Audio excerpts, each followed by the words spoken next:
Welcome back to my channel. In today's video, I'm going to be talking about tips which are useful when taking vacations with high-functioning autistic kids. If you're new to my channel, hi, my name is Melinda, and I make videos talking about different tips and ways to manage high-functioning autism. If that sounds like something that's of interest to you, then please consider subscribing to my channel if you enjoy the content, of course. With spring break coming soon, I figured you guys could use some tips and tricks to help you prepare for taking a vacation if you have autistic kids. Since I have two high-functioning autistic sons myself, I wanted to share some tips and tricks of things that me and my family use when planning a vacation. Tip number one is to consider the destination. A lot of times kids with autism easily get overstimulated, so when there are large crowds, a lot of noise, things around, it can tend to be too much for them to process, and then we tend to have meltdowns or increased behaviors. So it's really good to consider where we're going, also considering things like time of day, making sure not to go during peak times. So if my family, for instance, was going to take a trip to Six Flags, we might go first thing in the morning when the park is first opening. That way there are less people there, we're able to get through lines a lot easier, and it's not so overwhelming for my boys. Then as more people arrive to the park, we've already ridden some rides and we can get ready to go. Tip number two is to prepare your child for the upcoming trip. This can be done by letting your child know in advance, maybe a week or so before, about where you're going on the trip. And also every single day up until that time, reminding the child of where you're going, how we're going to travel there, and the different steps that you're going to be doing to get there. This is helpful because autistic kids are often very rigid in their routine and have certain things they expect to do day to day. So going on a vacation is going to be a change to their routine.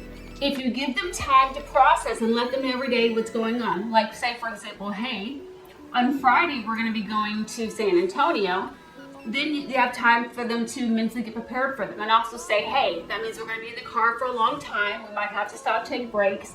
Then as it gets closer, they still might have a little bit of anxiety, but they're better able to manage because they kind of know what to expect. And it's not a sudden change and a sudden departure. Tip number three is to take headphones. As I mentioned earlier, they're easily overstimulated and overwhelmed by the environment around them. So having headphones is a great way for them to be able to put something over their ears and kind of black out the world around them. This has been a game changer for my sons.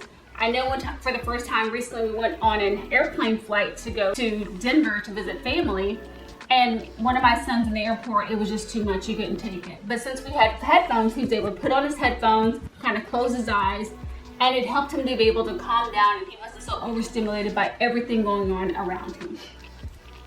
Tip number four kind of piggybacks off of number three, and that's taking a comfort item. A lot of times autistic kids have something that they tend to gravitate more, an item that they tend to fixate on. So whether that's having a weighted blanket where they can feel something on their body to secure them, whether it's a stuffed animal, whether it's a pillow, whatever the item is, taking their preferred or desired comfort item with you on the trip. This will be huge because again, during those moments of high stress or when they're feeling out of control, this is something they can use to try to self-stimulate them. This is going to be huge because during those moments when they feel overwhelmed or like life is too much, this is an item they can use to try to self-soothe and calm themselves down so they don't feel so overwhelmed by the world around them. Tip number five is to take preferred snacks. A lot of times kids with autism tend to have some sensitivities to certain types of foods or food textures, so they won't eat something that's mushy or too scratchy or something like that. So by taking a preferred food item, you're ensuring that you're not on a trip with a child that refuses to eat anything. This has been helpful for us in the past when there are certain foods that Andrew or Jason just really don't like to eat. And so that way we make sure at least while we're on the road traveling, we have something that we know that they can eat. And as a bonus tip, tip number six is to make a visual schedule if you have time that details what's going to go on day to day. An example of a visual schedule is something like this here. And this is not exactly trip related, but just in general what a visual schedule looks like. So visual schedule just kind of talks through, lets them know each day what's going on. But you can kind of do it more specific to what we're doing each day of the trip so they can kind of prepare and know what's going on day to day. And so this is helpful because it allows the child to visually look at the schedule and see, what's coming up next, and be able to, throughout the day, remind themselves, recenter themselves, and be better able to deal with what's happening that day. So again, it's not so much of a change, not so much of a transition, and something they can better adjust to. All right, I hope you enjoyed these tips, and if you can think of any other tips that I missed, what did I miss? Are there any other tips that you've noticed with your kids when you take vacations, things that you find helpful in managing them? If so, please comment and share down below. We're a community here. We want to make sure we share our tips with everybody. And as always, if you enjoyed this video, please consider giving it a thumbs up and subscribing to my channel and making sure to share this content with anybody else who you think might find it helpful. All right, make sure to come back next week, guys. I upload once a week so you can get more videos like these. Bye.